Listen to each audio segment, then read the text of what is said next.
Sa mga nagbabalak pumasok kay Green GSM, ano nga ba ang sistema sa Green GSM? So kami rito mga bossing, arawan kami. 695 ang minimum natin ngayon. And then meron kaming incentives. Doon kami bumabawi. Pag naka 1.8 ka, meron silang 15 to 35% na binibigay.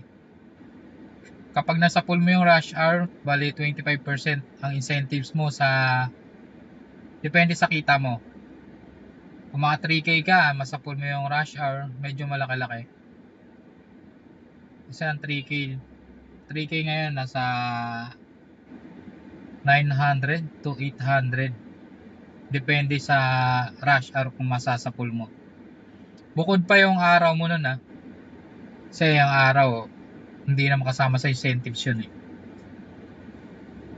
Bali, kung mga 3K ka sa isang araw, estimated lang to 600 plus 695, palagay na natin 700 plus incentives mo na palagay natin 900, nasa full mo yung rush hour, 900 sa 3K, bali kikita ka rin ng mga boss, 1.6, 700 plus 900, 1.6 yun. Total estimated yun sa 3K na kikitain mo rito. Kung maka 3.5 ka kaya 4K, nasa 2 plus yun mga bossing. Estimated lang yan mga papalo ng ganun kasama yung araw mo. Pag mga ganun na yung kitaan mo, syempre hindi naman natin may aalis yung tax kasi nga parang sa isang buwan mo nun nasa 40K ka na hindi natin maalis yung tax. Malamang yung sasahuri mo nyan sa quincenas mga 3K na lang. Kung naka 3K ka araw-araw, mga nasa sasahurin mo yun, nasa ganon, dapat 7K pataas ang sasahurin mo nun. Labas na yung mga SS Pag-ibig, PhilHealth. Pero meron tayong tax na withholding tax, estimated ko lang din nasa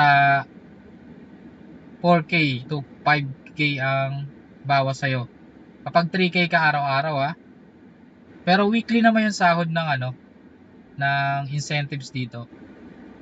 May sumasahod sa amin dito mga 8K, 9K incentives, lalo na kapag naka-premium ka. Nasa 10K yan weekly. Kaya papalo talaga ng 40K ang sambuan mo. Kaya matik yung meron kang tax talaga dito. Pero kung tutusin, bawin-bawi naman yan mga bossing. Kahit wala kang sahurin, at least meron kang incentives. Malaki-laki naman incentives mo. May tax return naman tayo mga bossing. Alamin nyo lang yung tax return. Babalik naman yan. So yun lang. Kasi marami umiyak dahil sa tax. Marami din nang umaalis dahil sa tax. Pero hindi kasi nila maintindihan yun na kailangan natin mag-tax siyempre. Kasi umikita ka ng 40K pataas yung mga call center nga nagtatax yan nasa ganun lang din nasa ganun din ang sahod nila, 40K pataas, nagtatax din yan. Walang pinagkaiba rito sa GSM yan. Basta malakas ka bumiyahe kasi ako lang ako mga 2.5 lang ako araw, pwede na. Basta hindi lang mapuyat kasi mahirap din yung magpuyat ka, puro ka cobra. Ayoko na kasi ng energy drink, baka pagdating ng panahon bawian yung katawan mo. Kaya tamang lang tayo, 9 hours to 8 hours. Basta hindi lang puyat. So okay yun sa akin, basta hindi lang ako mapuyat. So yun, huwag natin busuin ng katawan natin pag pumasok tayo rito mga bossing. Kasi pwede tayo ma-regular dito pang matagalang trabaho kasi to. Hindi to pang kontrata lang na 6 months ganun, hindi. Pang habang buhay to mga bossing. Basta malakas ka pa, kaya mo mag-drive. Basta mo lang yung katawan mo. disiplina sa katawan mga boss. Sa mga gusto nga pala mag-apply, siyempre, pumunta kayo sa Depo 1, Depo 2, Depo 3, Depo 4. Depende kung saan malapit. Ilalagay ko yung referral code ko sa comment section kung gusto niyo mag-apply.